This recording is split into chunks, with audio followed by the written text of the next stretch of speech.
When Ryan's when it's time to begin, it's on the Rewind to Raw with John Pollock and Wai Ting. The A-Team that makes sense of these things we see in the ring every week on TV. It's Rewind to Raw for Monday night. Download it Tuesday morning from the Post Wrestling site. It's Rewind to Raw for Monday night on USA. Now on the John and Wai take the mic. Hello, everybody, and welcome to Rewind to Raw. It's John Pollock here alongside Wai Ting. Hello, Wai. Hey, John. How you doing? I'm doing well. Did you survive the weekend? How are you on this Monday night? I'm good. Yeah. Sunday was a day off. I had a chance to catch up on some of the shows, and I'm good. I'm very good. Yourself? I'm doing well. I went to the CNE this morning, and then I worked throughout the afternoon. But it was a very good time this morning. I took Max on his first rides. That was a lot of fun. Wow. We went on the Bumblebees, which he was not a big fan of. And then we went down, I didn't. My wife took him down one of those giant slide things. Oh, yeah. He really liked that. And then he went on the merry-go-round. That was kind of, he was indifferent to. Did you go on like the really big slide for adults? Or they probably don't allow kids on that one. So you probably went to like the shorter one. No, this was a fairly big one. I mean, he went with my wife, so it's not like he was on by himself. Like this one, the one I'm talking about is like multiple stories, like the highest thing at the CNE. Okay, that was not it. Oh, no. okay. This was probably a much smaller one. I didn't see this larger one, but the fact you're putting over its size so big, I am assuming that is not what we went on. But for longtime listeners, I returned to the food building and went back to the site of one of the greatest meals I've ever had in my life. I went to get the chicken sandwich and Tokyo Hot. Tokyo Hot, yes. And it is a collaborative effort between Tokyo Hot and Nashville Hot. And it's two sandwiches that they offer you. And I ordered the sandwich, and I'm pretty sure I ordered the wrong one that I got last year. Last year I got the Tokyo one, and I ordered the Nashville Hot chicken sandwich. And this one, I mean, it was fine, but it was not the same. And I feel like I took a gamble. I went 50-50, and I think I chose the wrong sandwich. Well, they're actually like. So did you get the Nashville Hot or the Tokyo Hot? Which one? I got the Nashville Hot. Oh, so what you wanted was the Tokyo Hot. I think I wanted the Tokyo Hot. Gotcha. Well, they're actually a food truck in the city, so maybe I know. I need to just go track one of these down, but it was just the principle of it. I was right there, and I had my expectations raised heavily, and then, I mean, it was a fine sandwich, but it was one of those where it's so spicy that just dominates it, and it's like you're not even enjoying anything else because it's just so damn spicy. I know there are people probably screaming at us right now, but I have to ask you this, John. Have you heard about the phenomenon of the Popeyes spicy chicken sandwich? No. So there's this like Popeyes spicy chicken sandwich, and I don't know if it's even available in Canada. I haven't heard about it, but apparently people like this thing has been sold out ever since it was announced. And that, like on August 12th, this was announced, and it's just like dominated Twitter. It's just impossible to get. A man famously has filed a lawsuit against Popeyes for being unable to purchase one of these chicken sandwiches. So, I mean, it's obviously that's ridiculous, but whatever the case, the hype for this chicken sandwich. Why has he sued? Why could he not get this sandwich? Okay, so according to hypebeast.com, I'm actually reading it right now. This man named Craig Barr is accusing Popeyes for false advertising, deceptive business practices by entity to public, countless time wasted driving to and from Popeyes, no chicken sandwich, was told to come back this day, still no sandwich. So people are like selling these sandwiches on the aftermarket. It's quite the impressive, I think, hype train built around this chicken sandwich. That's amazing.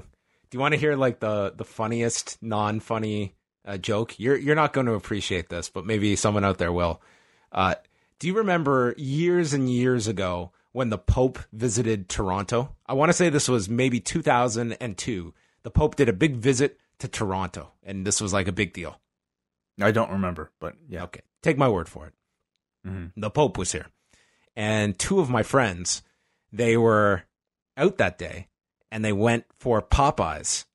And when they got home, I believe it was my friend Brad, his mom goes to my two friends and said, "Did you guys see the Pope today?"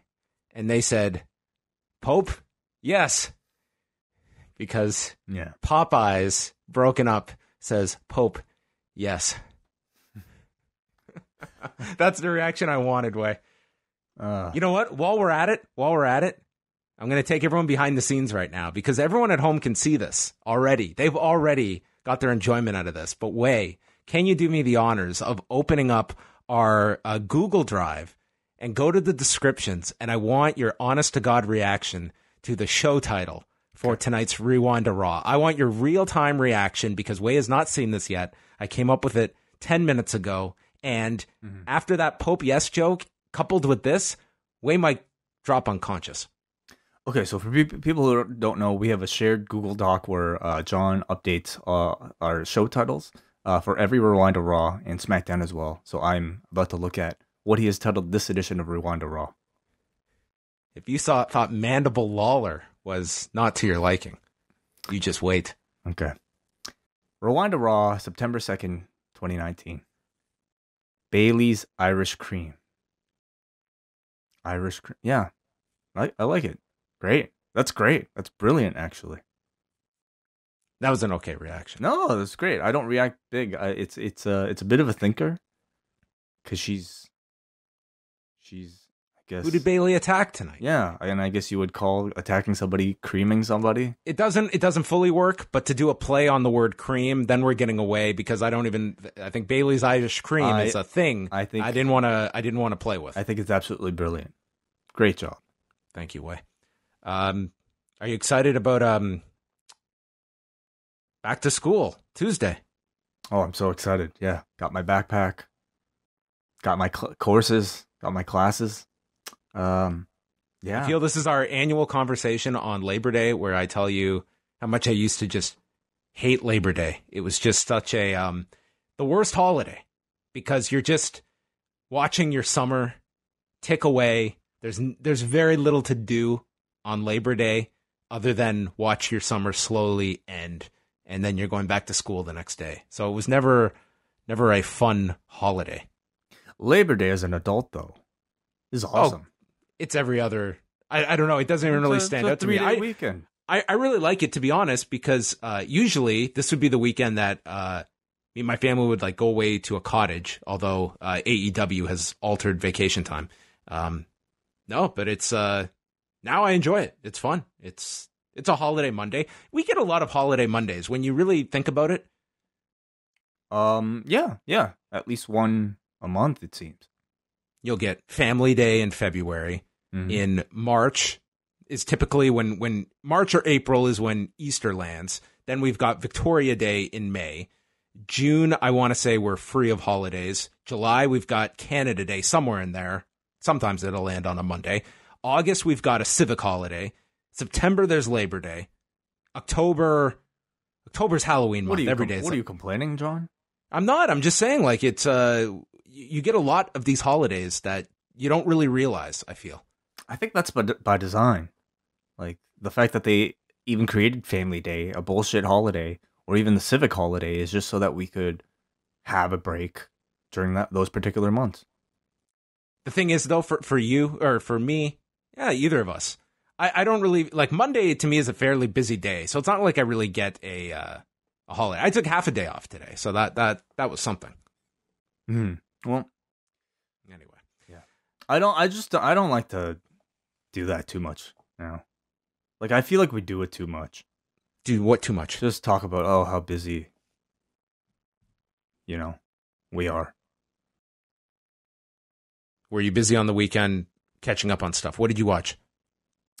I watched NXT UK. I thought it was a very good show. Enjoyed it. And I watched the main event of Royal Quest. Royal Quest is already on New Japan World. Oh, wonderful. That's great. Did you see that? Did not. I think that this was a move that, you know the term penny wise, pound foolish? No, but sure. I can see for the day on Saturday, I'm sure that Fight TV and New Japan did very well of people that wanted to see this show, that ordered this show. But to be very quiet about the fact that it was going to go up on New Japan World 2 days later, I mean, that's all well and good. I understand the business decision to do something like that and not announce when it's going on New Japan World. But I could certainly see the New Japan World consumer that went ahead and spent the $25 on Saturday saying, all right, you got me this time, but you will not get me next time. I could be, maybe, especially when the Super J Cup has not gone up yet. That most people, I think, were assuming Royal Quest, it's going to be minimum a week before this thing goes up, and it was up 2 days later. So that's fine. You can do whatever you choose, but I just think that's like pulling a fast one on your audience. Well, we don't know exactly what why the reason was that they didn't have this on New Japan World, and the fact that this was up so soon after it occurred, whereas Super J Cup isn't. We just don't really know what's involved, so I feel like I can't really comment. But that's the decision to put it on Fight. Once it's on Fight, and you know when it's going on New Japan World, do you make that known to people? Do you say, hey, you can order it live, or you can wait 48 hours and get it then?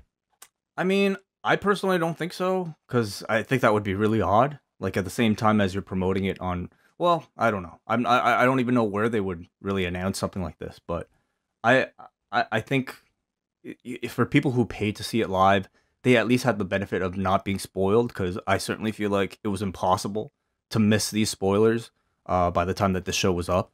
So I feel like, well, at the same time, though, you had a terrible stream if you did watch it live. So awful stream. I'm sure that left a lot of people that bought it getting Fight TV credits or whatever, because it was an awful experience for the first half of that show, that I could have seen a lot of people flipping over to NXT, which honestly, of the 3 shows this weekend, like honestly, that New Japan show was, I thought, tremendous, but it was really marred by the technical problems. I think if you went live, it's probably one of the best shows you've ever attended live. That crowd was amazing. The card was solid. I thought the last 4 matches all delivered. One, unfortunately, with the Kenta injury in the midst of it, but still, like that was an outstanding show from New Japan. Yeah, I haven't seen the whole thing yet, but that main event was absolutely fantastic. So, what was your match of the weekend?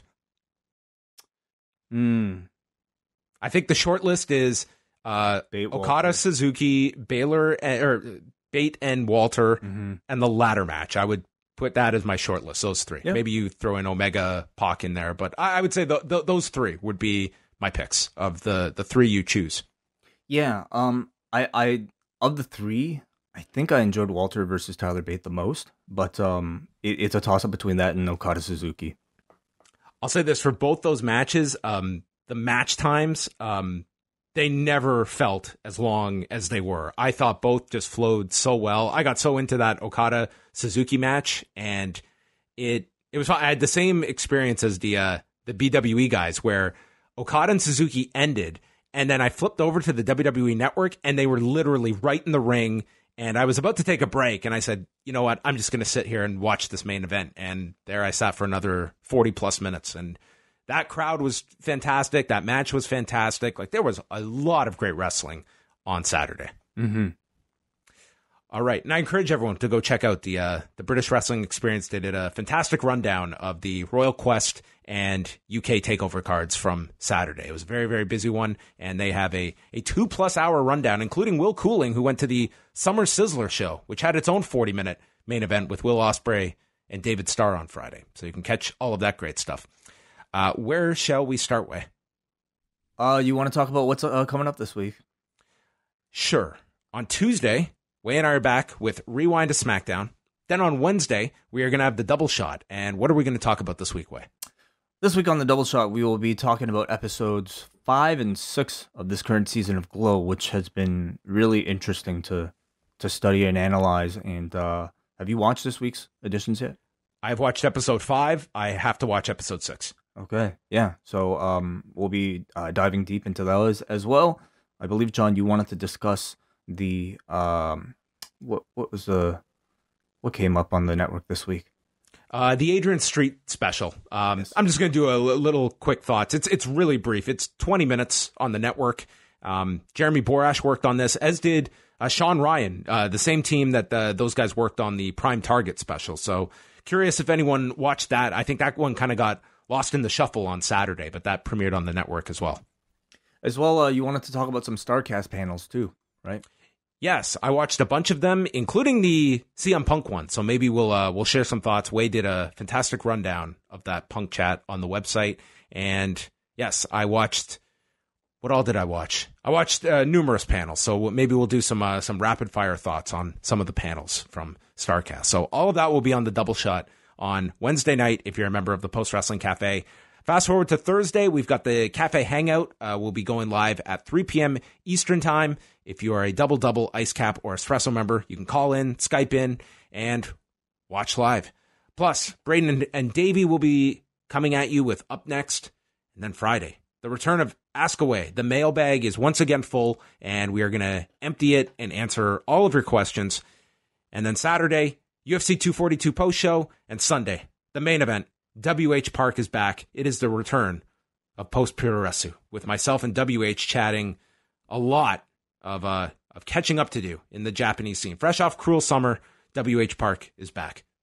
Great job again by WH, completing 28 episodes of Cruel Summer, and big thank you to him as well as everybody who appeared on him for one of those shows. You can find the entire archive and watch and follow along at your leisure if you haven't already yet by just going to our website, postwrestling.com, and going to podcast and then clicking on Cruel Summer. All the episodes are there.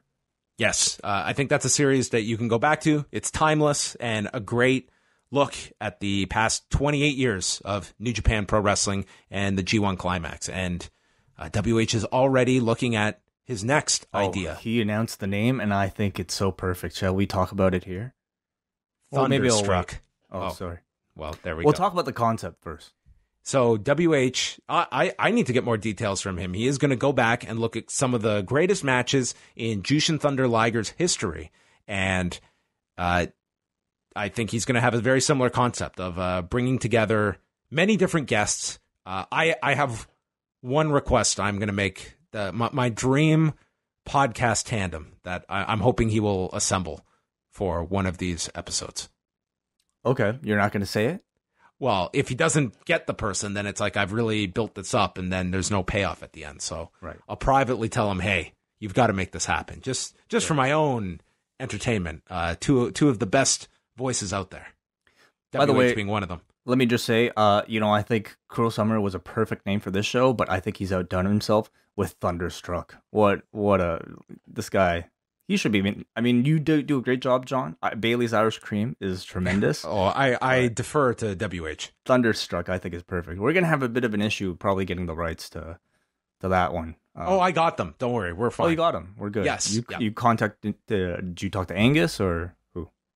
I said I called up the estate. Yeah, got it. Yeah. Okay. Thanks. They're all good. All right, let's get into just a couple news items here. Tony Khan did his usual media scrum after the All Out pay-per-view and covered quite a lot of ground. This thing's about 40 minutes. You can find it on YouTube. Chris Van Vliet has the entire scrum, as do some other outlets. And just wanted to kind of jot down some of these news items and get some of your thoughts, Way. I guess one of the main topics coming out of this was the status of Kylie Rae. That's sort of been a mystery for the last couple of weeks. She has not done any shows, has removed herself from social media. And when it was brought up, she said, Tony Khan said that they have released her after she requested it. He categorized it as amicable, but didn't go into much detail. And whenever you have a story like this where everything is being kept very quiet, it can really lead into a lot of speculation that I really don't want to get into, but certainly it is something that I think people are going to be curious about. And she has not said a thing. So it's really hard to go beyond this other than what has been presented. And that's the fact that she apparently requested her release, was granted it, and that's where we stand. Yeah, it's sort of the nature of fans and wrestling journalists to want to know exactly what happened, especially when it comes to, the sudden departure, it seems, of somebody who, by all accounts, seemed to be getting a big push from AEW. So it came as a surprise to, I'm sure, everybody. At the same time, the fact that she hasn't revealed it tells me that she probably doesn't want to reveal it, or at least doesn't want to reveal it yet. She's probably waiting for the right moment to do so. So at this point, I think, it's people just can continue to speculate, but I think at some point we just have to really give it up and just wait until she's ready.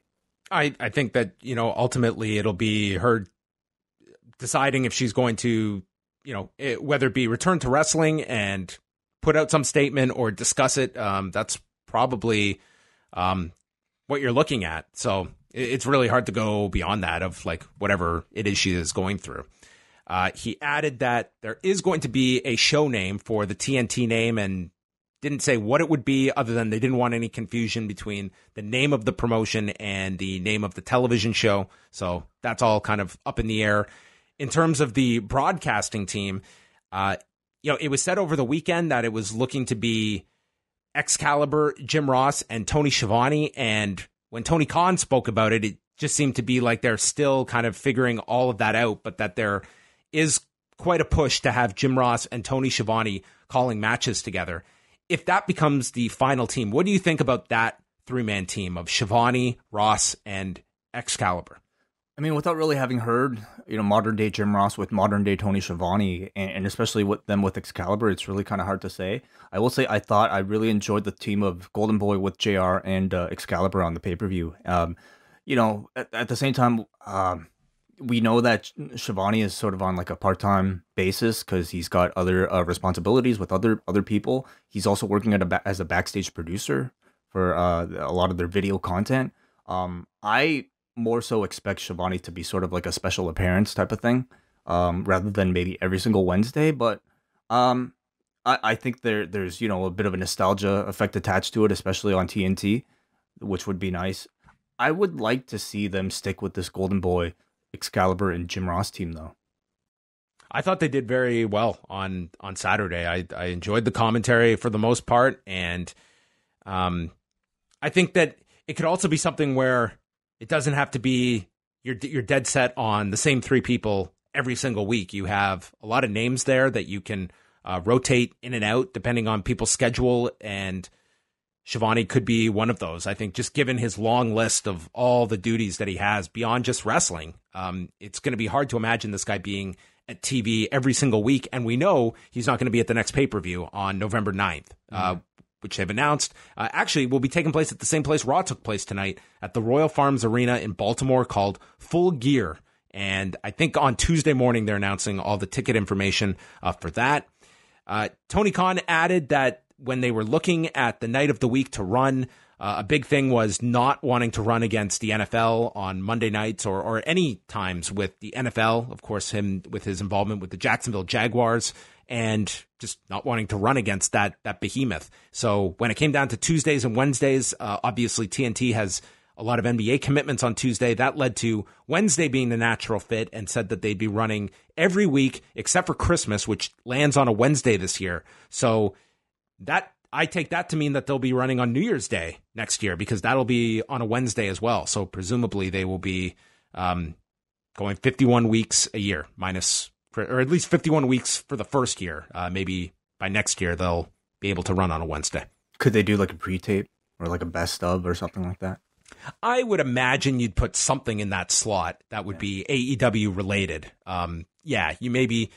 Maybe it would be something where you could take some of the best matches from your pay-per-views and put it together, kind of like what UFC did a few years ago on Fox. And, for the first time ever, you get to see, some like this ladder match, for instance. That could be something that you put in a 2-hour slot. I'm sure there's ideas of what you could do on that day, because Christmas is not the worst day to, it's not great to run a live event per se and wanting everyone to be maybe at home on Christmas Day. But for programming, that could be a day that you could attract some eyeballs that you wouldn't on other weeks. I think it'd be a perfect time to do some type of I don't want to say completely comedy, but bring a bit more of that being the elite flavor.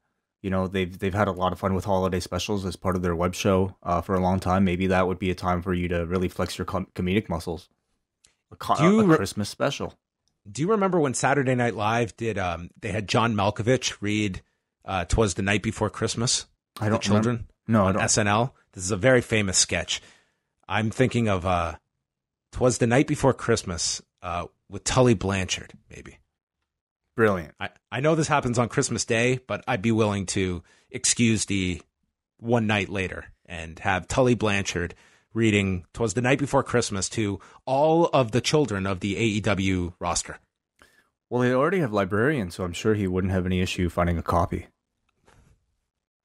That's why you're the best way. He said Kana added about Tully Blanchard likely remaining attached to Sean Spears. So I think they have certainly keyed in on something great with Tully Blanchard. So I would really hope that this guy is going to stick around. And then adding that Saturday was the last you're going to see of the AAA tag titles. And that makes sense with your tag titles coming in, not wanting to have two sets. And this kind of wraps up that story. But interesting, the fact that you have, Pentagon and Phoenix winning the match over the Bucks, holding up these AAA tag titles. And I think a lot of people expect Pentagon and Phoenix to be involved in AEW, but it is not official yet. And yeah, this was kind of the wrap up of that. And I guess you kind of needed tag titles for this program before you were ready to roll out your own. Honestly, I don't think anybody watching really cared who won the belt so much. I mean, they really were just props to hang up on above those ladders. Another interview. This was done by a reporter named Alex McCarthy with talkSPORT with Paul Levesque. This happened over the weekend with the NXT UK special. And just a few notes from that one. Paul Levesque noted that NXT UK, he said, is the second most popular show on the network after NXT, which I imagine he would mean like weekly episodes as opposed to, your pay-per-views, for instance, that I would imagine have significantly more viewership than either. He said to look for more TakeOver UK specials in 2020, which should make for some fun weekends. And I guess anything on that? Well, I mean, I was just going to say, I don't know if that fact is all that impressive when you really think about it. So it beats 205 Live. It beats Main Event, or it beats. I mean, if you're talking about weekly episodes, I mean, there isn't. He just said it's the second most popular show, so okay. I don't know what that really includes. Obviously, no one's assuming NXT UK and NXT are topping pay-per-views. I'd be even surprised if they're beating the ride-alongs, to be honest. Sure. Well, the fact that it beats 205, I guess, is somewhat significant. I feel like 205 Live has received a whole lot more publicity by having matches on pay-per-view and WrestleManias, so maybe that means something. Regarding Vince McMahon's involvement with NXT on the USA Network, Levesque said that Vince is not involved, but added he's going to have some say in some things as far as where the brand sits and the marketing of it within USA and all that stuff, and clearly whatever he wants to do at the end of the day also. But truth is, at this point in time, he has basically just said, go and make this thing a success. Cool. I think that's a great deal of confidence for people who are fans of the current form of NXT. We'll see. We will see. And then, of course, there was the story that was brought up on the weekend, the fact that he shot down having any interest in Enzo. And I would say the only thing that was really notable was the fact that it was presented about the interest in Enzo and Cass, and he really singled out Enzo here as the one that he appeared to not have any interest in and was mum regarding Cass. The fact that, that is very interesting. But I also find it interesting that, Triple H has been so... It's such a contrast to the way Vince runs his business, because Triple H has been so, I guess, seemingly open to the media and even answering questions like this. It seems to be a different philosophy than, what the WWE typically uses. Maybe he's going to start doing post-show scrums where he gets up in front of the media. He kind of hasn't he? Like the post-takeover? He does the conference calls after, and I went to one of those. He actually did weekend. A post. I don't know. Yeah, I don't know if it didn't he do a. So that wasn't a conference call. That was actually a press conference. That was a press conference, yeah. And then they also do have some reporters on the line that they take some calls from. So, in a way, yeah, he has been doing those. So to me, it tells you he completely understands how to push his brand. It's through, the use of wrestling media and being respectful and being open and giving, access to wrestling journalists. I will say, for one thing, with the AEW ones, I really like the idea of doing these scrums afterwards. I think it adds a lot to their product. I think it tells the audience that we want to be treated and covered by your outlets. I don't like them running angles in these scrums. I don't like the idea of suddenly it's like we're making the media members unwilling participants here in our storylines. That's where I think you're either going to do these in this kind of sports presentation, or else you're not telling people that, hey, we want you to be part of the show here. And that's not what reporters are there to be. At the same time, though, I think they're simply following New Japan Pro Wrestling's playbook, where they use these types of settings to allow their wrestling characters. I guess, in the case of the Bucks, and Cody, a lot of them really do talk out of the character, but then you have certain people that are there just to speak in character. It gets a little bit awkward because some characters like dip in and out. Like you heard the Bucks kind of dip in and out. Britt Baker was a total kayfabe backstage interview, and I thought it came across terribly. It's not valuable to AEW because no one's writing stories coming out of that. It's just it's like you're going to write a story based on any of those comments Britt Baker gave in any kind of serious fashion. Not a story, but people are going to pay attention, you know. In what way? Like we're talking about it right now. About how it doesn't work. I don't think that any... I just think she was bad at it. That's all. But I think they can be much more valuable. I think Britt Baker, just talking as Britt Baker, that's a lot more interesting. Like we talk about like these profile pieces. It's like, it's the individual that people are getting into. And I just think that there's a value for this. But if you and I if we looked at, okay, these are all going to be, if you and I are deciding we're going to go and dedicate our resources to covering an AEW show where afterwards you're going to get 4 wrestler scrums and content with, but they're in character. It's true. That significantly turns me off of going to cover something like that because that's of no value to a site like ours. So I think if you're going to do these and present things like Tony Khan speaking as Tony Khan, where there is news here, I don't think there's any value in mixing that with just you're shooting angles with Hangman Page and Pac, or you're sending them out in character. But that to me is like, that's totally missing the tone of the room and meeting. I think it depends on the outlet, first of all, but I think it also depends on the intent. Is the intent simply to get a headline out there on a wrestling news website, or is it to just use that space to further give your talent more room to tell their stories, like New Japan Pro Wrestling uses that time? Maybe in North America it works slightly differently. I don't know how open the like a Sports Illustrated might be to like. Well, actually, maybe that's a bad example because anyway. But I'm sure it's something they will continue to play along with. I think it's a new, interesting idea that we're getting to see like a major promotion give this type of access after shows to wrestling journalists. But wrestling is so weird, like some stuff is in character, some stuff is out of character. And I think they will continue to play along with that sensitivity as these shows progress. Yeah, we'll see. I think it's I think it's something that they could really separate themselves from, do something that at least WWE at the main roster, even at NXT, it's like they're never doing that, where they're sending their performers out like that after a show. I think it's a cool thing AEW could do, but I think it has to be done where you're respecting the media there of what they are seeking. And I don't think it's doing what you would do in like a New Japan setting, for instance, where it's all in character.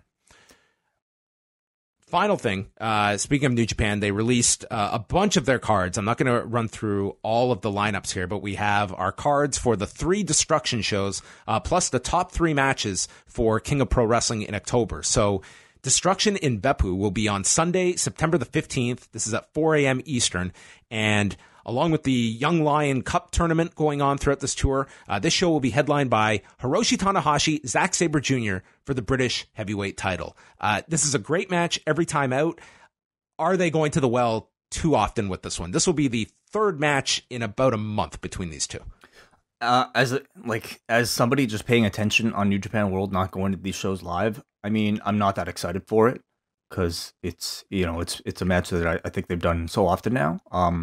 and this is like the match on this show. There is like there's a a non-title match between the Gorillas of Destiny against Tomohiro Ishii and Yoshihashi. That's second from the top. So this is largely your interest in the Young Lion Cup and Tanahashi's Zack Sabre Jr. on top. That I would say that's my interest in this show. This is it's a showcase of kind of all your other feuds in different tags.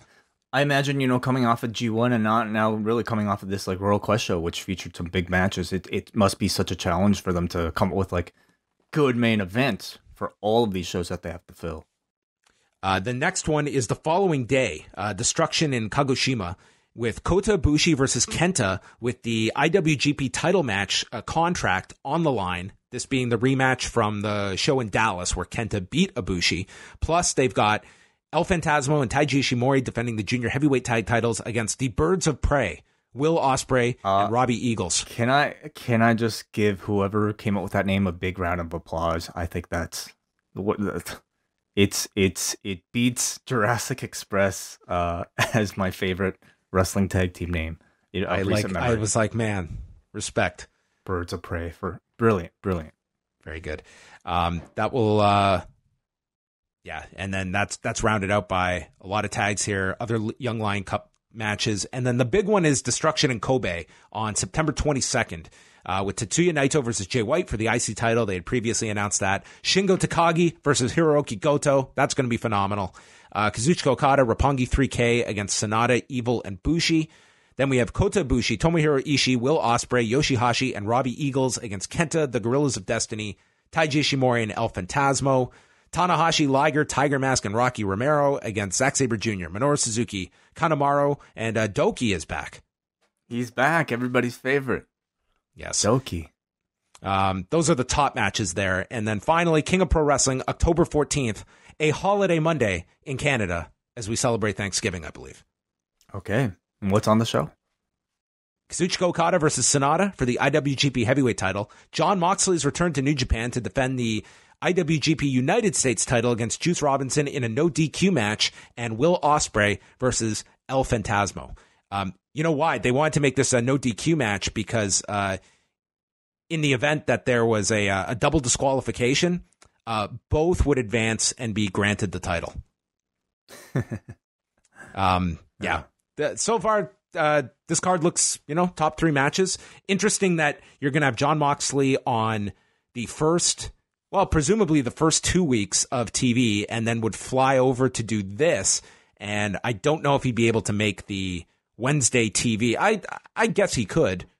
I have to imagine he's still a bit of an unknown at this point, right? It's a great point. It's after the initial idea of 4 weeks, Tony Khan in the Scrum said that he didn't really have a timetable for this guy, but I'm guessing they're hoping October 14th he'll be okay.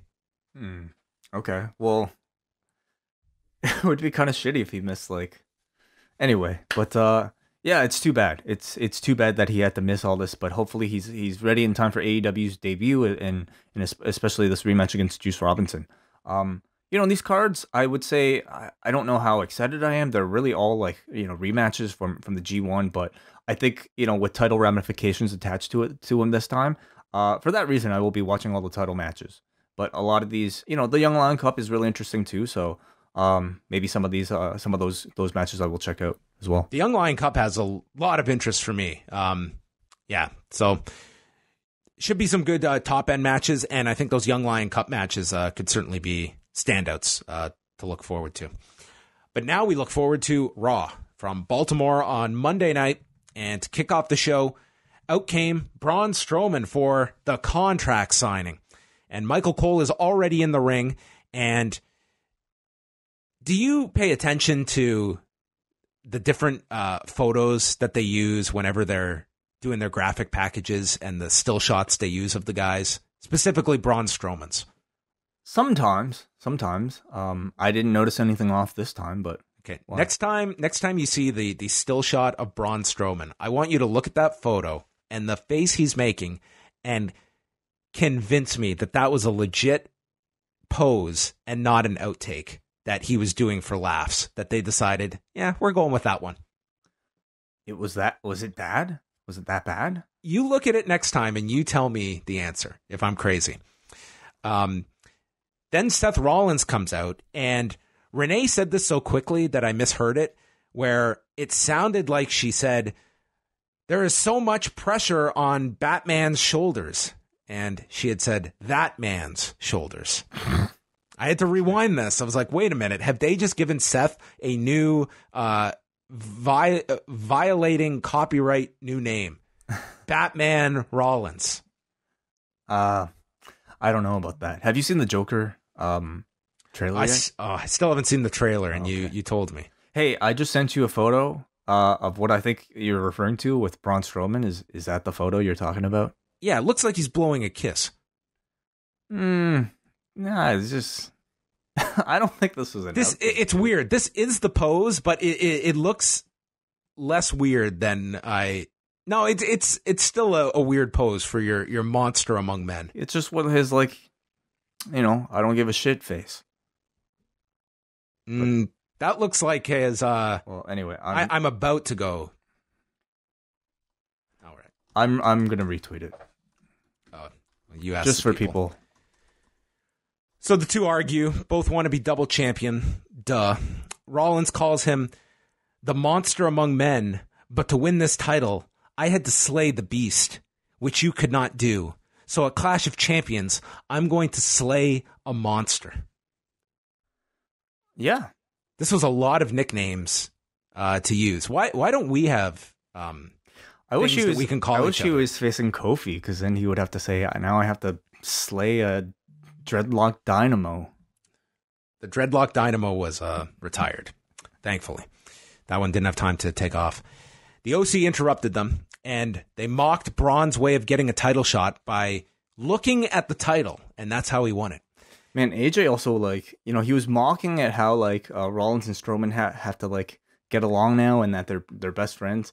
And in the middle of this, he said, "Calm by ye." Dude, he had some real struggles with some of the words. Like, he messed up Clash of Champions. There was another thing in here where he just got tongue-tied. I missed that. Calm by ye. Oh my gosh, that would have been the show title if I heard it. Let's all get around the campfire and sing Kumbaya. That is going to be... Well, most people, it's like, you hear about a great match and that's what you go back to watch. These are the things that I missed that I will go back and watch on Raw's. Kumbaya. We're real assholes. So he says by proxy, as the United States champion, he should be getting the next shot. That would be if this title was over and treated as such. He asks, who am I supposed to face? And then this actually was funny because then he started shifting his hips, posing with the title, asking someone to look at his title so they can get a title shot. That part was rather amusing. And he asks, why are Bobby Roode and Dolph Ziggler receiving a tag title match? They're not even a team. So we're completely ignoring last week's gauntlet. And then Styles threatens Michael Cole, and that gets a big pop. He tears up the contract, and then Braun lifts up the table vertically and smashes AJ in the face. And everyone fights, and the OC is sent to the floor. And you know what I was thinking? Man, I wish we had a moderator that could have really laid down the law here, because now we have a main event and no signatures on the contract. Really was the big fault of this segment, I thought. It was, you know what? We need an enforcer to be the moderator. That is what we need. Yeah. I mean, no match without the contract, right? That's it. Yeah. What are they promote? Are they falsely advertising this pay-per-view? This is not signed. It's really irresponsible on behalf of the company. Yeah. Rollins and Braun took on Carl and Luke. Anderson gets in the Tree of Woe. He takes a bunch of stomps and a running drop kick from Rollins. Gallows comes in. They take over. Braun then chases AJ off for the commercial break. Braun gets the hot tag. Shoulder tackles everyone. Gallows stops a power slam, and they get hit with a double shoulder tackle. Then misses Carl, runs into the post. I belabor this point a lot about the shoulder spots. This had to be an all-time record on this night in Baltimore. Perhaps, yeah. Perhaps. Were you keeping count? I think I hit 5 alone in the Baron Cedric match. Rollins gets the tag. He knocks AJ off the apron, but Carl gets a roll-up. Rollins reverses it and pins Carl with the schoolboy the night before everyone goes back. And Rollins and Braun win. The back-to-school boy. The back-to-school boy. Love it. A very standard TV match, not much to say in terms of in-ring. Average, good. Crowd was very engaged throughout. I thought they really got them for the post-match. The idea was, let's pin Carl Anderson, and then we're going to do a post-match attack so quickly no one's going to remember who won this match. That seemed to be the idea here. AJ got jumped by Seth before the referee even stood up. They fought off the OC, hit a dive, and then Braun shoulder tackled them all, including Gallows, and as he ran through Gallows, knocked over Seth Rollins accidentally. Or was it? So Strowman is all on his own.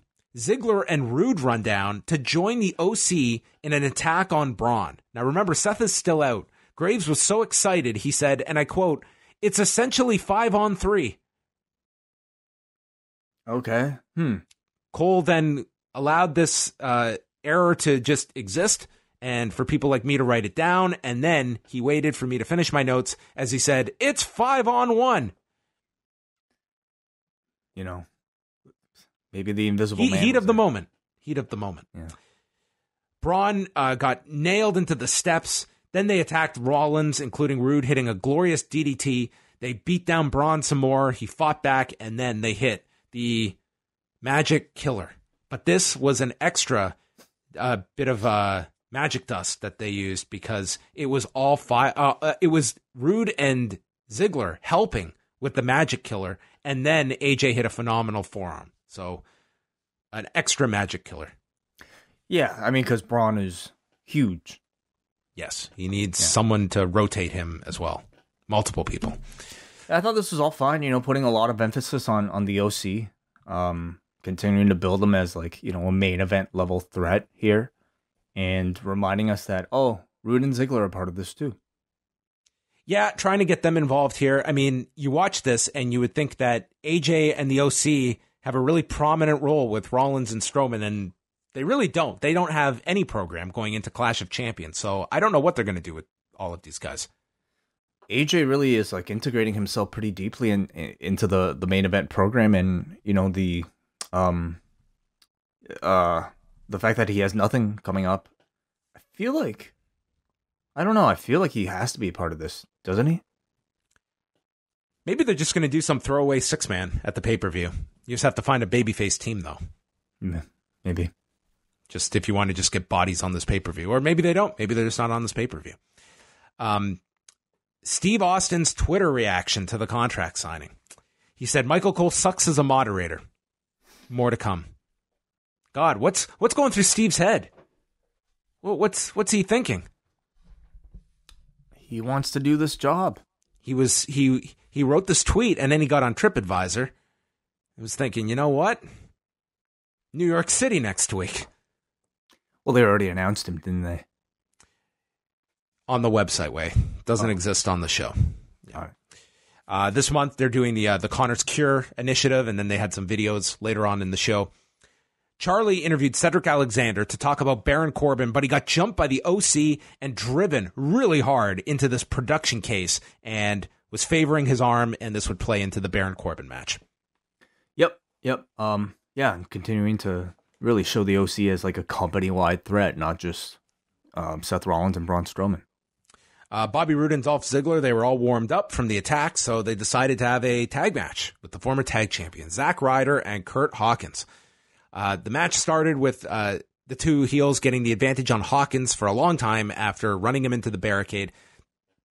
When I say for a long time, as long as you can have during a heat spot in a 4-minute TV match. Ryder came in. He really struggled to get Ziggler over the top rope, which is a bit of a metaphor. Rough Ryder is stopped by Rude, and then the double team spinning neck breaker. Ziggler makes the save. Ziggler then back body drops Ryder out, super kicks Hawkins into a glorious DDT. Rude pins Hawkins.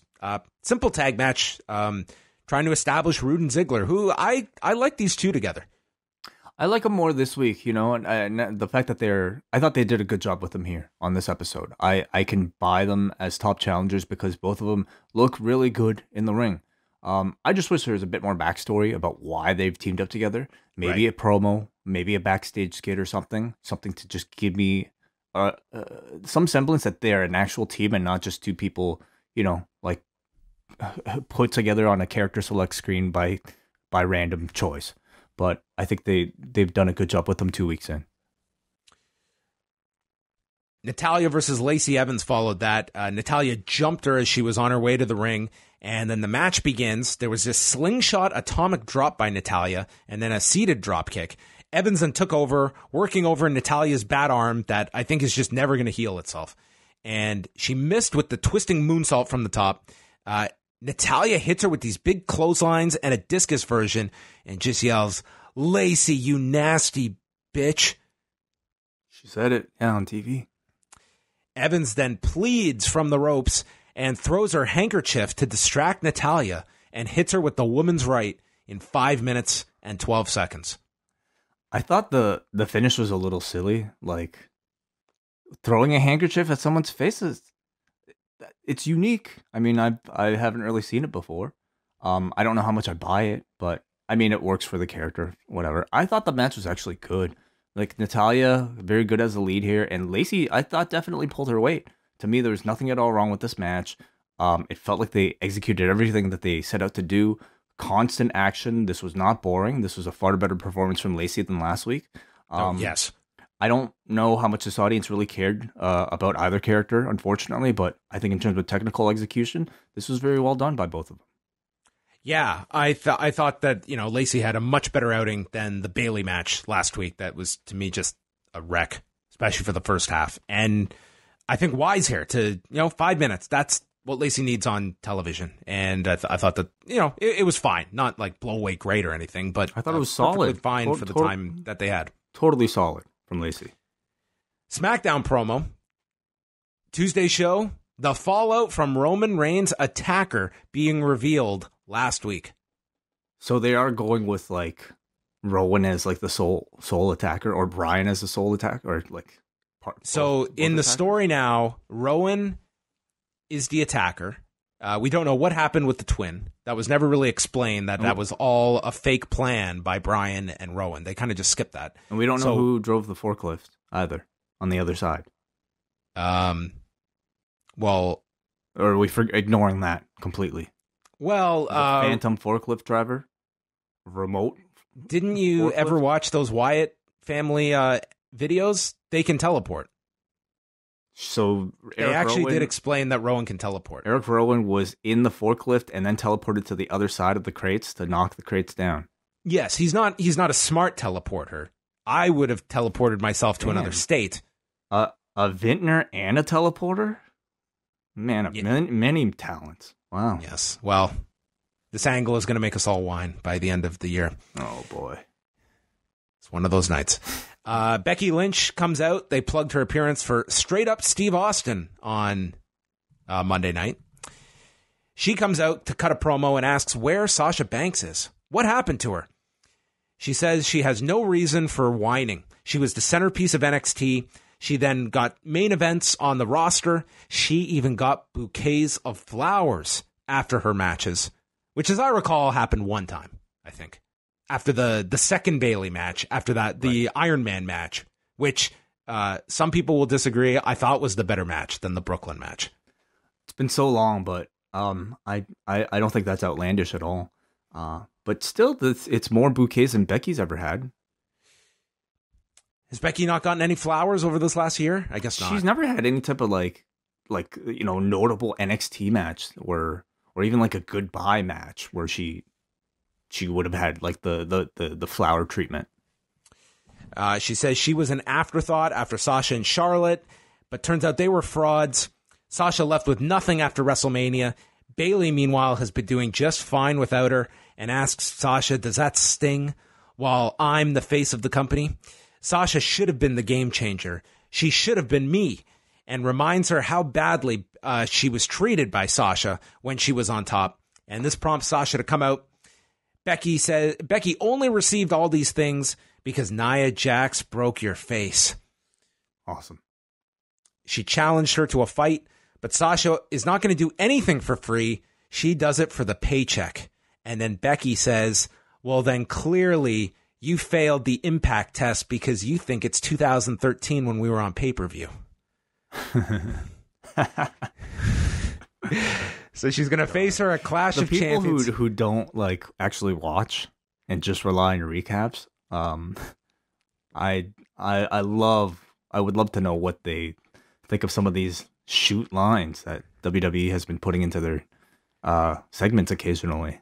See, you're the one that keeps this logical, because if you didn't react like that, I think that there would be a portion that would just go through like, God, damn, that's like a really weird line. Hey, I heard Sasha said this. I couldn't believe it. Wow.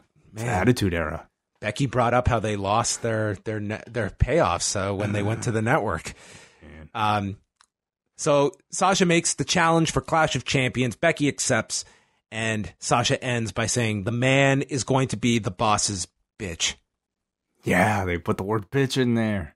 Twice on this show. The other was more subtle. Right. I thought an excellent pair of promos here, especially from Becky. You know, making use of very believable emotions that play off of reality. Like she talked about it in her special. She talks about this story actually, you know, more than once, where Mattel made dolls of the other two, and they didn't make one of her for the WrestleMania main event. So this is all like, you know, feelings that are based in reality that I think anybody who's followed both of these women in their careers can really understand and get behind. So well delivered, well scripted from both women. This is definitely starting to feel like it's an anticipated main event, which this women's division on both brands, neither of them have really had since WrestleMania. Yeah, I thought this was a great segment. This is only me like guessing, but this segment really felt like a Paul Heyman segment. A lot of the show kind of had that, especially this program, which we'll talk about at the end too. You know, the closing segment of the show. I mean, and then in my the best, this segment ends. We cut to the back, and the Street Profits are they're stunned. They're speechless, and all they can do is count down to the commercial break, and that was it. That was all we got of the Street Profits tonight. I really don't mind. Like, I know they are full of personality, and I think everybody likes them, but to me, they're starting to be a little bit annoying, especially like, you know, if they go on a little bit long.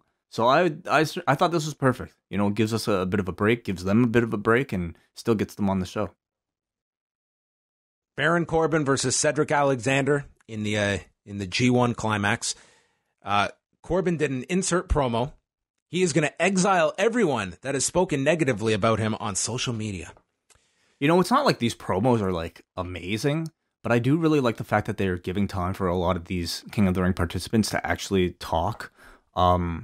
You know, it gives a bit of a taste of their personality and a bit of what they're fighting for. It just kind of helps, you know, break up the monotony of like an entrance. I just think this guy needs to learn the block button. Like, there's literally a way to exile everyone that speaks negatively about you. Yeah, or mute, or yeah. Did you hear? Obviously, you did. You watched the whole thing. Yeah. The notification settings. My eyes just perked up when I heard this because I was not aware of this. I've never looked into that section, honestly. Like the idea that I could block out people that don't have photos that are just eggs, that is very appealing. Oh, these are advanced filters. Yeah, I didn't even know about this. I have never dove into these. I've been stuck with muting. Oh, interesting. Yeah, I'm looking at it right now. You can like mute people you don't follow. You can mute people who don't follow you. You can mute new accounts. You can mute people with the egg. You can mute people who haven't confirmed their email, who haven't confirmed their phone number. Damn. That's amazing. These should be, you know, basic filters, not those advanced. Should be way more known than they are, because I don't think too many people are aware. Well, I'll speak for myself. I'd never heard of this level of filters that they had. Blew me away. Look at this, like social media expert CM Punk telling us how to use Twitter. Yeah, we'll talk about more about Phil on Wednesday. So Cedric's selling the arm, obviously, from the attack. Corbin hits him with this big lariat, and then Cedric comes back with a handspring enziguri. There was a springboard that didn't have a whole lot of spring from Alexander, and then he gets hung upside down and gets rammed into the post repeatedly. Corbin's on offense, and Alexander's just screaming, "Oh, God! Oh, God!" It was a lot. Yeah, that was a bit much. I would say it for Ricochet as well. Like, there is selling, and then there is just over the top. Like, I am not backing you to come back in this fight because it is just way too much. Like, dude, there's a point Ricochet was like nearly in tears, like trying to like he was crying from selling, and it's like, you're going way too far. It's not an easy, thing to do, to pretend you're hurt. So yeah, I'm sure they'll get plenty of notes. Cedric comes back. There's a handspring into a spine buster for a 2 count. He's attacking the bad arm. And then Cedric does his deal where he leaps into the ring to go for the swinging face buster, and Baron turns it into the deep 6 in what was probably the most impressive sequence I have seen from Baron Corbin. It was awesome. Yeah, it was great. It was really, really looked good. There were some fantastic reversals into like all of his signature moves in this match. Yeah. Cedric he was like Jay White reversal, like, level. Yes. Cedric sidesteps, and then Baron's shoulder goes into the post, and Cedric proceeds to ram his shoulder into the post. Then take him to the other turnbuckle and ram his shoulder into the post. Listen, I don't get so mad at it. I think your criticism is absolutely fair, but this was a story, though. He had an injured shoulder, and Baron Corbin was, like, using the post to attack him multiple times, and he was dishing it back out at Baron Corbin. He kicks away at Baron's arm, then hit a Tope Con Hero to the floor. He goes for a missile drop kick that doesn't quite hit and gets a near fall from it. And then the End of Days gets countered into a roll-up. Michinoku driver by Cedric for a 2 count. And then he goes for the springboard, but gets knocked off balance by Baron and is hit with End of Days as Baron pinned him. This was a very good Baron Corbin match. And yeah, this was... I thought this worked really well between these two. I thought this match was excellent. Like, it was, to me, one of Cedric's best matches since being called up onto the main roster. The shoulder injury that they gave him was a really effective story that they told. And, Cedric, maybe that little moment aside where he was just, screaming, "Oh God, oh God." I thought everything else he did to, like, sell that injury was done really well. I thought Cedric Alexander was great in this match. I think this guy is consistently really, really good on when he's given like time on these shows. I know everyone is going to bell curve Baron Corbin because he had this he had a very good performance, but Cedric Alexander to me was the star of this match. Okay, I don't know if like sure, okay. I'm not going to look at this match I'm not going to grade this match the same way I might grade an Okada match. Right. But I'm just saying, I think everyone deserves, like, listen, this was a very good match. But I think that everyone is going to look at this as Baron Corbin being like, I just feel that it's he was in there with a great guy in Cedric Alexander. But I don't know about that. I thought Corbin himself was legitimately very good here. Like, he was the lead for much of this. He was the heel that was putting the heat on Cedric and focusing attacks on that shoulder. And his offense looked good. Like, he had a chin lock here, but that chin lock, like, I was perfectly fine with it because it lasted 10 seconds and he really deserved it because he worked really hard for the rest of this match. I'm starting to gain a bit of an appreciation for that, like, little misdirection thing he does, like swinging around the bottom of the rope, around the corner. Great looking offense, I thought. Really cool reversals. I thought he was really good, and I think his role in this tournament is really necessary because you wouldn't have had a reaction like this for Cedric without a heel like Baron Corbin. And I think you'll continue to see the same thing in the Corbin Ricochet Joe match that's coming up. Like, he really is the Jay White of this tournament, and all the baby faces are going to be benefiting from his inclusion. So then they recap the Roman Reigns angle again, and the idea for SmackDown is Daniel Bryan still wants an apology. Charlie is with Bayley, and Charlie asks about Sasha Banks and her comment about the tag titles meaning less than nothing. She says that Sasha is her best friend, and they spoke, but she's not going to get into the specifics. She took her ball and went home, but that wasn't her choice. I didn't look back. I took advantage of the opportunities and says, "Why don't you ask me about my match tonight?" And Charlie proceeds to ask her about her match tonight, and are you being overshadowed by Becky Lynch? And she says that this title means as much as the Raw version. I beat Nikki Cross last week. Tonight it's Alexa's turn, and we'll see who is in whose shadow after tonight.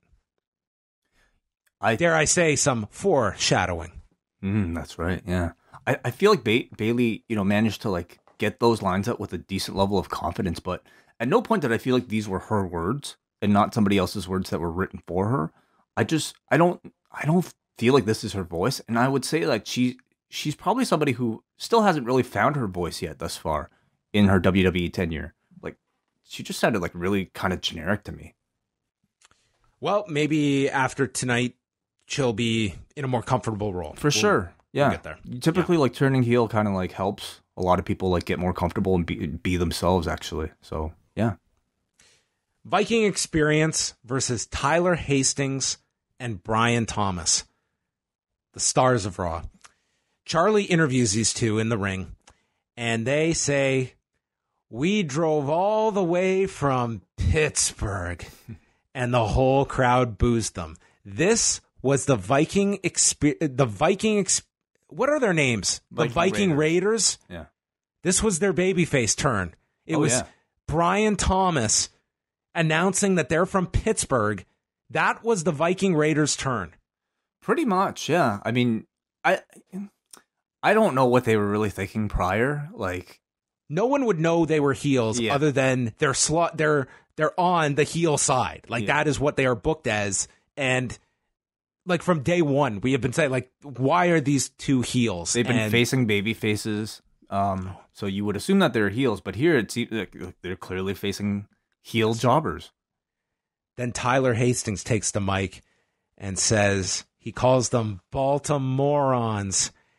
And then, listen, as we got into this, there is nothing that I think this Raw announce team excels at more than calling these Viking Experience squash matches, because these three are great at just Corey leading the way and just the other two just peppering in ammunition for Corey to fire off. Yeah. Graves says, looking at Brian Thomas, we now know what Elvis looks like when he died on the toilet. And the other guy was an extra on Train Spotting. Wow. That's great. Oh, yeah. If this were, well, never mind. Eric lifts Tyler as Ivar clotheslines him coming off the middle rope. They kill Brian Thomas on the floor, and then Hastings gets powerbombed into Thomas and then takes the ultimate experience, the ultimate Viking experience, as this guy got thrown in the air and came down and killed for the win. This was awesome. The commentary was awesome. Killing these two are awesome. Tyler Hastings and Brian Thomas were the best. I greatly enjoyed this. I think this, to me, like this squash match really illustrates that there's an art to doing the squash match, and you can't simply have like two guys out there get beaten up, because that's what the Viking Raiders have been doing for like the past several months, and most of them are incredibly forgettable. But this one, I think, less forgettable. We'll probably still forget about it, but we might remember at least this like giant Viking experience. I hate that fucking name.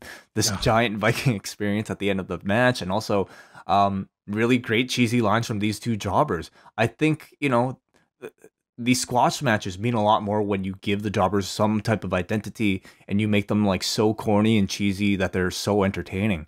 So I thought this was like a really fun, fan-friendly style of squash match. I hope they continue to push them this way. I hope Tyler Hastings and Brian Thomas get a bunch of indie bookings out of this. I mean, this is how we had James Ellsworth, right? Like a guy that looks so ridiculous but is so entertaining. They gave him a promo too, didn't they? Yes. And look how entertaining that ended up being. Sarah Schreiber catches up with Sasha Banks backstage and asks if she'll be rooting for her best friend Bayley to win tonight. And Sasha tells her, "Get the hell out of my face." And then under her breath, she just says, "Dumb bitch." Oh, is that a third? Well, this was the second. This was the second one I was referring to. I thought you were talking about Natalya earlier. Oh, you're right. Yeah, we had Natalya and the double from Sasha. Yeah, wow. Cool. Is a little overkill, but nonetheless. Is the word bitch the shoulder to the post of like swear It words? is. It's totally the shoulder to the post. Yeah. So we got nasty bitch, dumb bitch, and you're going to be my bitch. What was your favorite bitch? I like nasty. I like the nasty one too because it felt like a legitimate reaction from Natalya that wasn't meant to be picked up. So there was some genuineness there. But Sasha's delivery was very good here. We'll do an end of year ranking of the best bitches. Oh man, yeah. Best bitch. Yeah. Samoa Joe versus Ricochet in the King of the Ring quarterfinals. Joe cut a promo. He said there is a great affliction in the kingdom. And they are full of liars because everyone is proclaiming to be king. But the universal truth is that King Samoa Joe sounds just right. If any other person on this roster said those words in that order, I think I would be just shaking my head. But this man, it is a real credit to this man's delivery that he can say, it is a great affliction in the kingdom that is full of liars after everyone proclaimed they would be king. The universal truth is that King Samoa Joe sounds just right, even though everything I've just said does not. Yeah, you got that right. Damn. Thanks for capturing all that.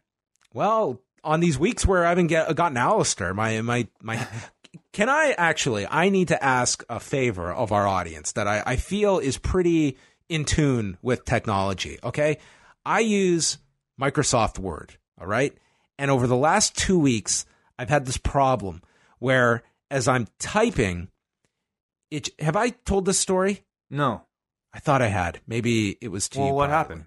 So I'm typing, and then it'll just freeze as I'm typing, and then the word will spell out. And it's driving me to the brink of insanity. And I don't know what has caused this. I don't know if it is a issue with Microsoft Word, but I cannot fix this. And I don't know what the issue is. So if anyone out there can lend me some help, typing has become just a pain in the ass. I've got to start using WordPad, which sucks. I look forward to hearing the update. I'm sure there are many people out there that'll offer you some suggestion. How's your mouse? Have you heard it? No. The actual mouse in your house. Not your computer because mouse. I got scolded by Way before the show, and my mouse has not made a peep. I have not heard a mouse, but the other mouse, dude, loser leaves town. He's gone. He just left? He just up and left. We have not had he has not made.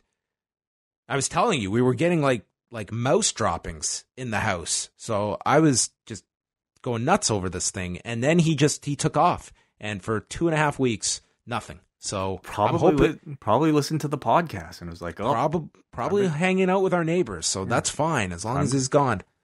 All right. Well, congrats. So that's the update. Samoa Joe and Ricochet.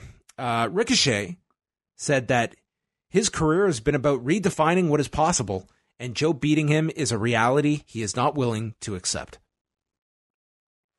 You know, not much flair, but I thought it sounded like him, so fine.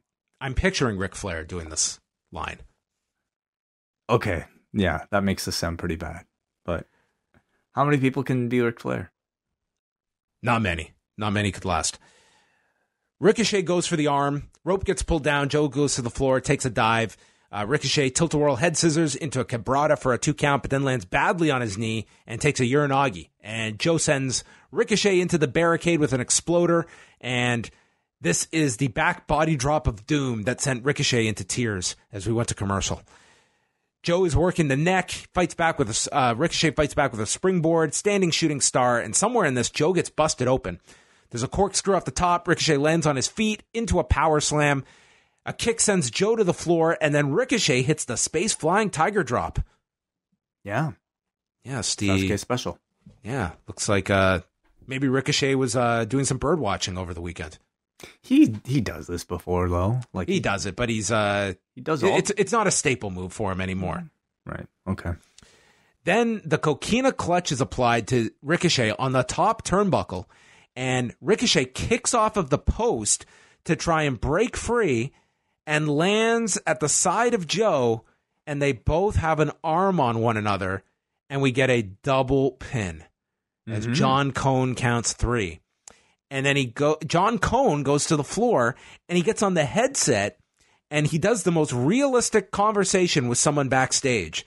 He was getting interrupted. He was like, the sound, I was like, they're doing this like they really would here. It was a very good performance from John Cone.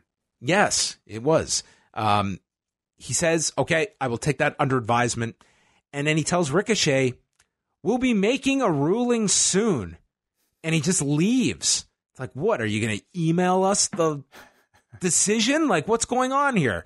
Ricochet just felt like they just left this guy looking like, what the hell's going on here? So Joe attacks him from behind, so he looks even more foolish here. But Ricochet did get the last laugh as he hit the recoil on Joe in the ring.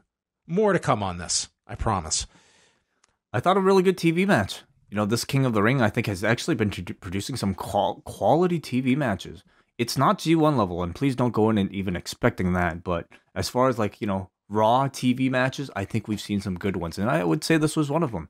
I like the disputed finish. It tells me that they see both men as commodities. You know, one of them probably might get pinned next week, but at least this week they both move on and they both mean something.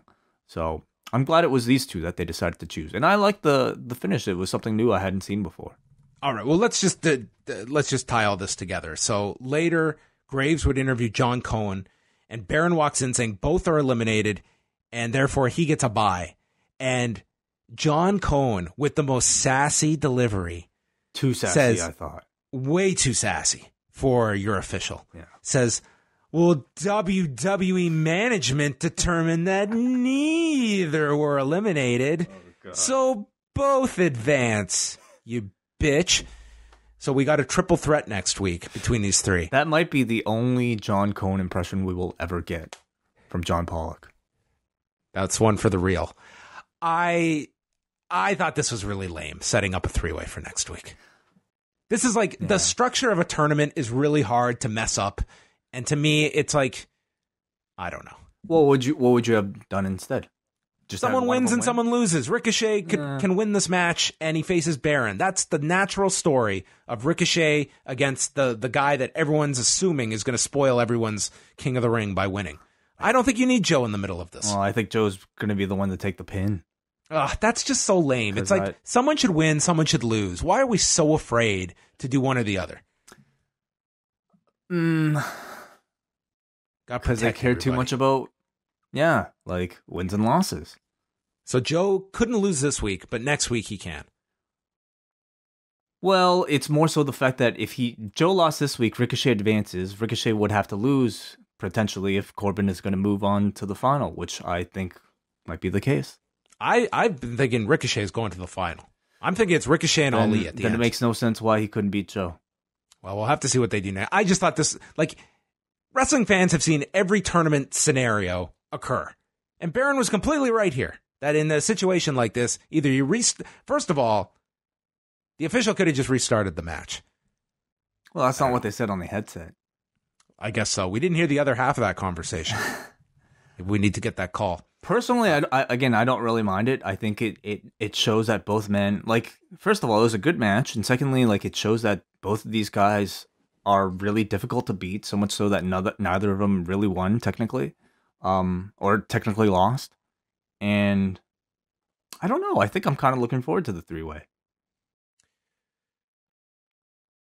All I'm going to say is that every year on Ask Away, we probably get minimum 5 questions a year of, could the WWE ever do the G1? And I'm just going to refer people to this when I say absolutely not. Rollins and Braun are backstage, and Braun brings up Austin coming next week and says, I remember what he said during your Skype conversation. He's your boy. And Rollins says, I understand your paranoia. I know what it's like to turn on my brothers.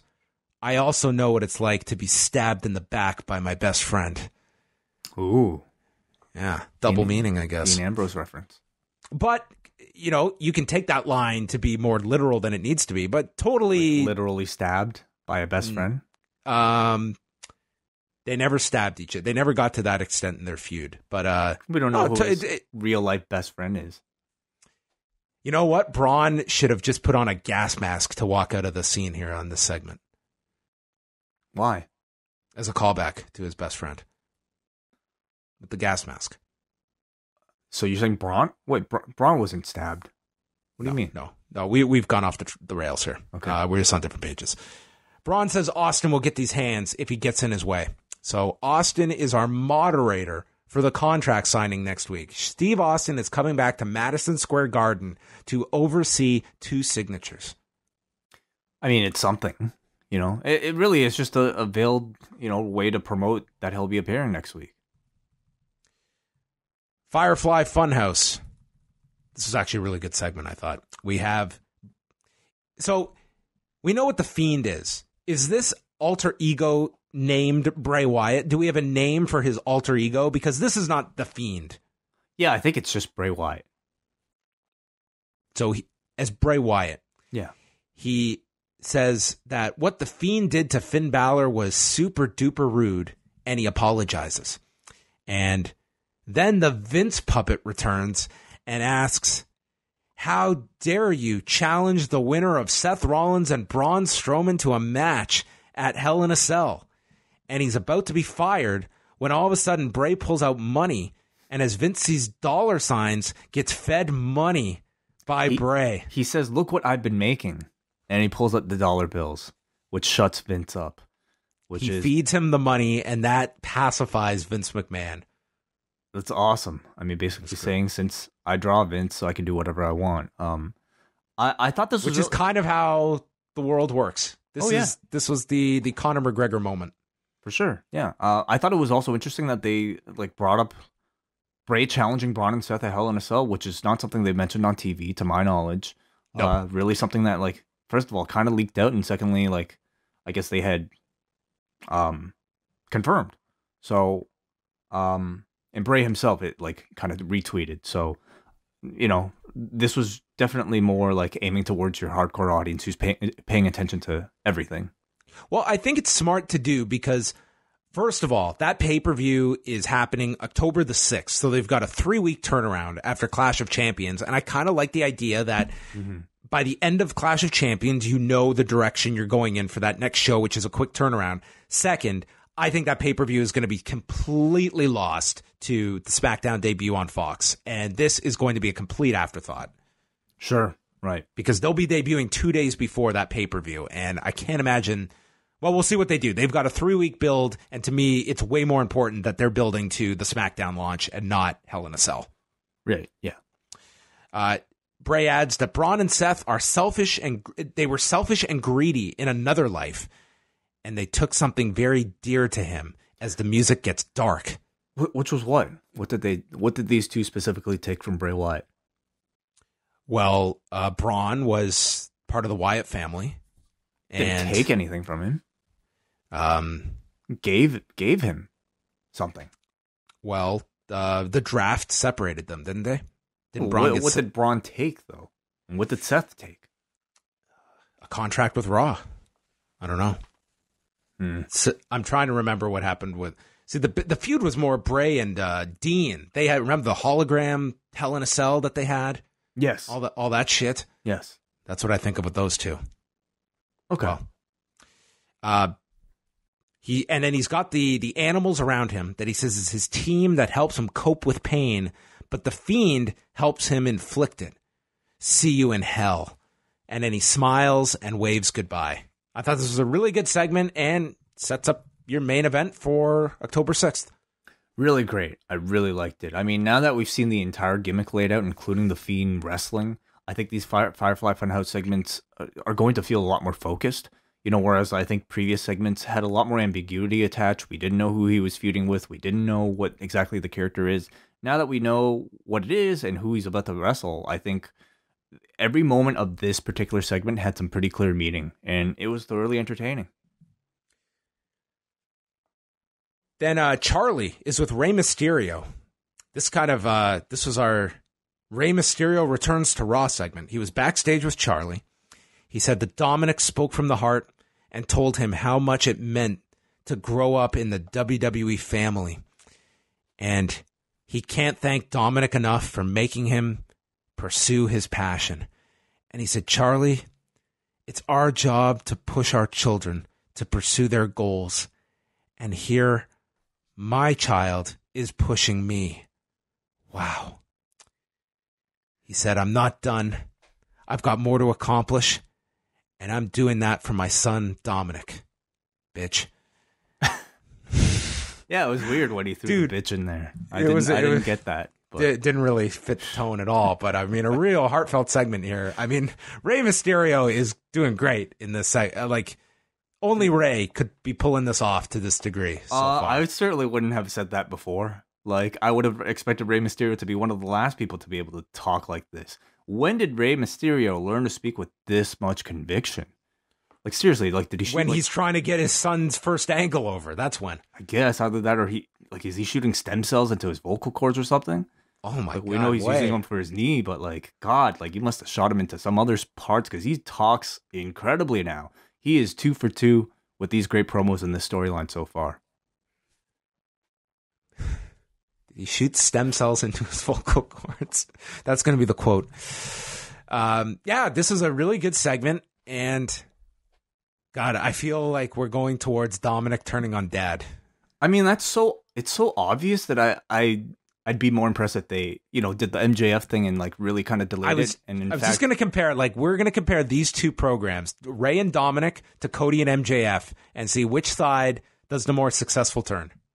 But I'm almost hoping that they don't do the turn because it is so obvious, and that the twist comes in some other fashion.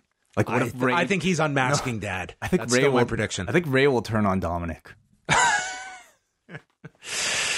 This was all a ruse. You're not my son. You're Eddie's kid. Yeah, you're Eddie's kid.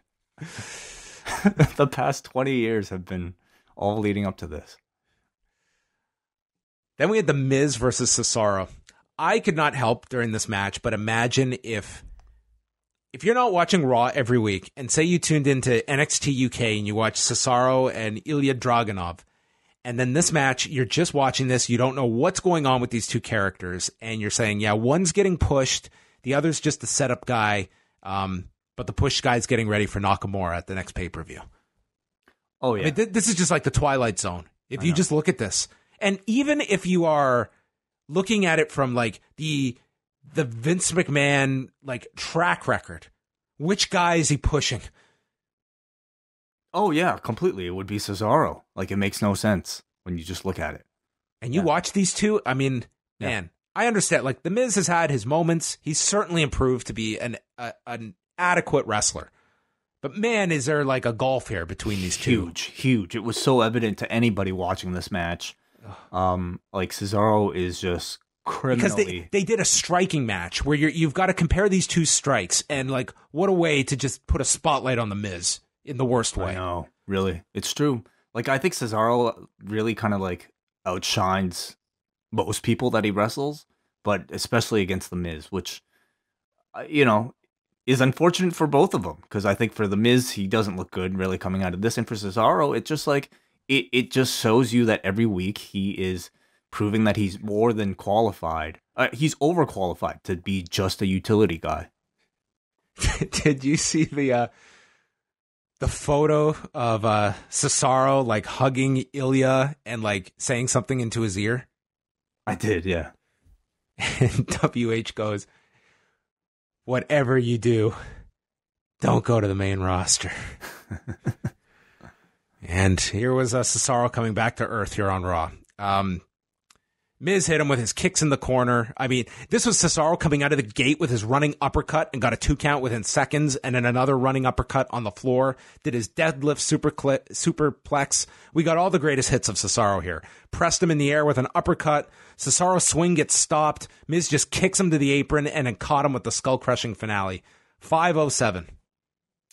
It was really quick, but, this was also the match that was in the death spot on this show right before the main event at about like 10:40. No heat for it whatsoever. Not that, either character has received that much kind of, no. Like, it's not a hot program, honestly, Miz versus Nakamura. And Cesaro, like, besides a brief mention of him at NXT UK, like, it was almost as if that show never occurred. So, I don't know why they didn't at least, like, show a quick recap of what, like, everybody missed, because I think, like, these guys are like busting their ass on NXT UK, and like, you get zero recognition from it on Raw. Like, we talk about like, like all the podcasts that air on Post Wrestling, because we want people to know what they might have missed if they didn't check it out. But it just feels like they don't really treat it with any type of reference at all. It was God, who was it over the weekend? I don't know if it was CM Punk or if it was I can't remember who it was, but it doesn't even matter. They were talking about the fact that, it was Cody. It was Cody.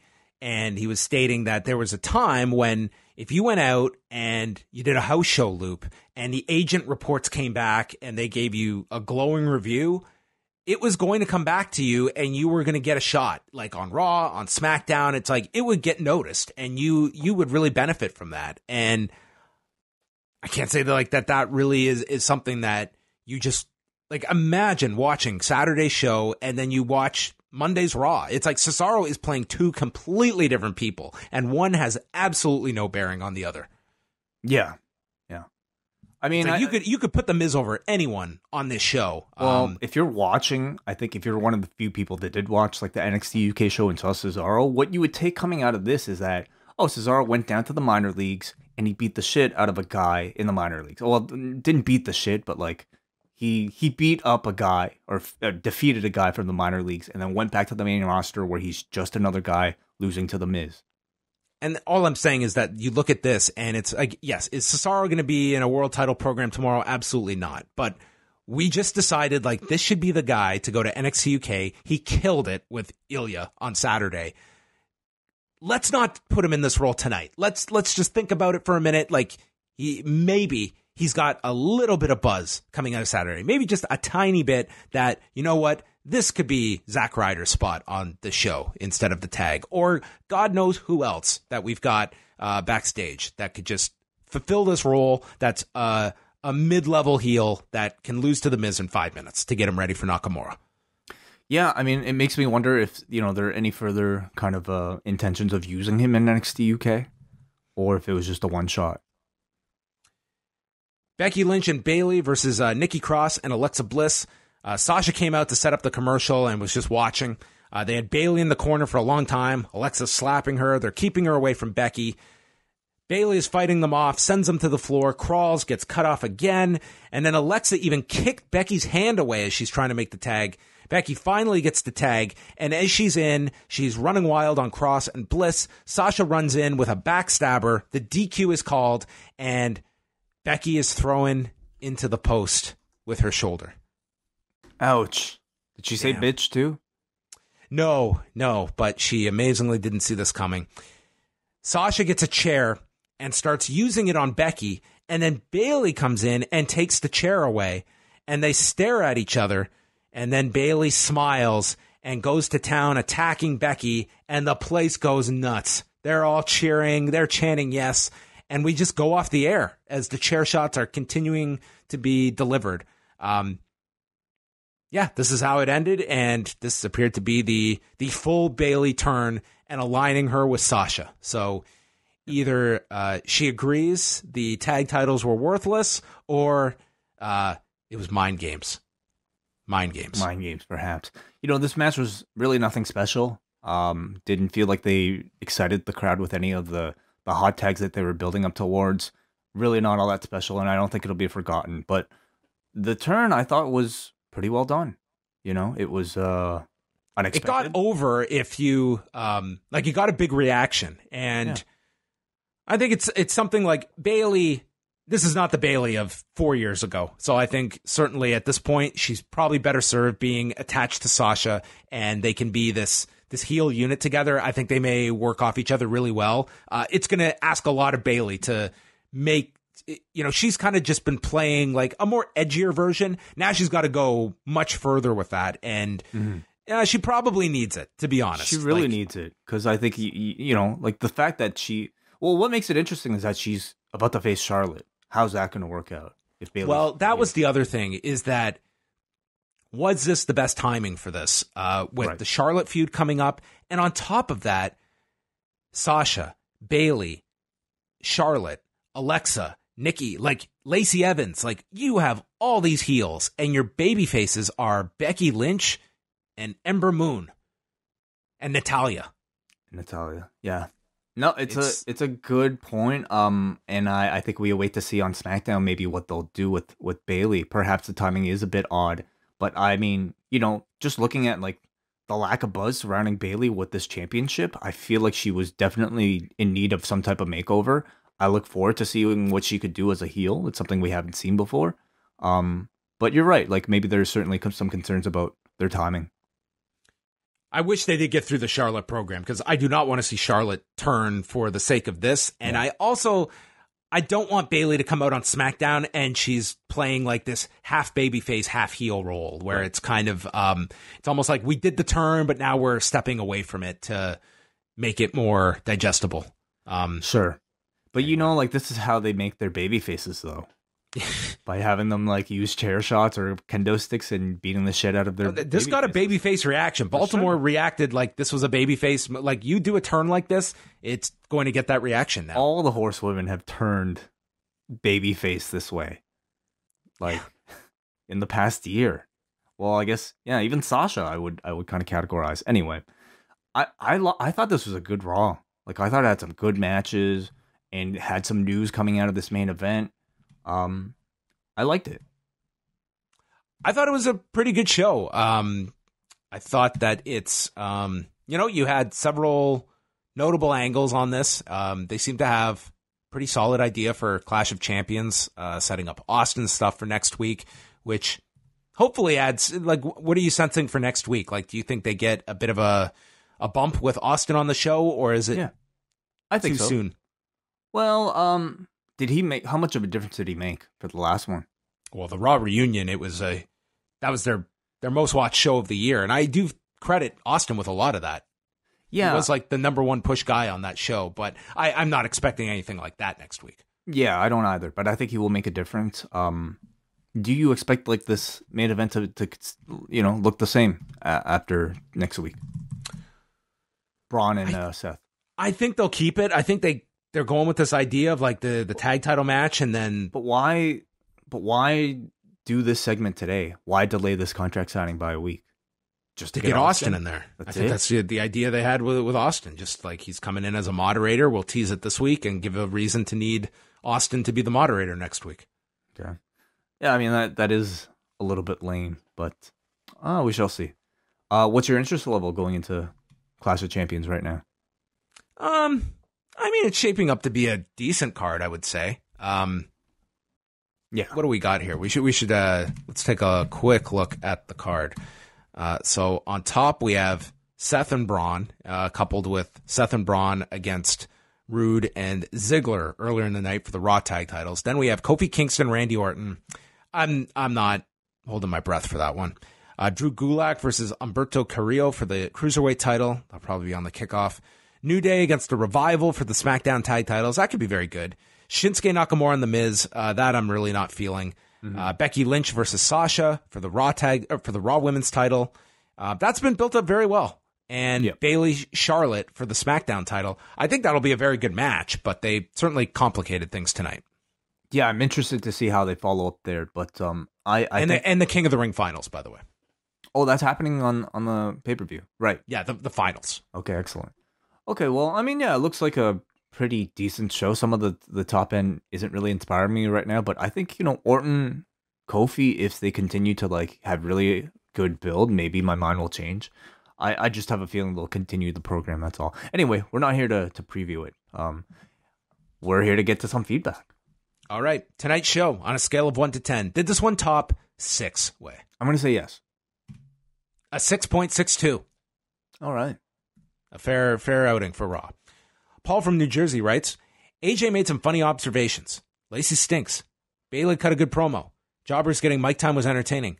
The Baltimore crowd had some funny moments, like a Waterboy-inspired Corbin sucks chant, as well as the signs, Sir Mo is my hero, and you're all jealous of Bertha Faye. The King of the Ring three-way was kind of stupid. Draws or losses, bro. This week's Firefly Funhouse is my favorite thus far. 7. I really wouldn't have had an issue if they just gave Corbin a bye. But maybe, I don't know, maybe Ricochet's... Yeah, anyway, it's a little complicated. If Baron is going to the finals and you wanted to protect these guys, you could have just done the bye. True. Yeah, okay, maybe he won't then. We go to Sam from Melbourne, who says, was home from work today and got a rare chance to watch the show live in Australia. It had me wishing I had recorded it so I could fast forward through bits like I usually do. Honestly, I found it a very, very boring. AJ's promo was great, and Bayley actually doing something remotely interesting were the only real highlights for me. I thought draws were traditionally counted as losses in King of the Ring. No, now you advance. So time limit draws, that's what you should go for. You should just say, hey, you know what? I could beat you. You could beat me. There's a good chance of that. Let's do a three-way in the next round. That happened that year with Calgary and Tampa Bay. They tied in Game 7, and instead of shootout, both teams went to the second round, and it was really weird because those three-way games. It was games with the 3 nets inside them. Yeah, that was really strange. I think they're from opposite conferences too, so I'm getting ahead of myself. Jay from Colorado. I think tonight made it even more evident that Baron Corbin is going to win the tournament. I'm honestly at the point where I don't hate the idea anymore. He's got so much nuclear level heat, I kind of want to see where it goes. That ending, though, that's all I ever wanted for Bayley's character. Maybe next week she comes out to an obnoxious dubstep death metal version of her theme, and instead of Bayley buddies, we get giant inflatable middle fingers. That would be spectacular. Correct me if I'm wrong, but this will be her first heel run in the company. Yes, it will be. We got a Sean from Toronto who says, it kind of says a lot about this episode of Raw when the thing I remember most is the jobber tag team that faced the Viking Raiders. Sadly, it seems that they're going to rush The Fiend into the title picture.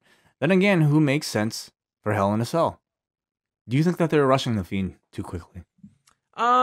It's definitely like you're taking this new attraction that's just been introduced, and now you're putting him into I think definitely a much higher position. You're going to have to be careful in how you kind of promote this, because it's I'm curious to see how they're doing it, and I'm open-minded because they've done a really good job with this character so far.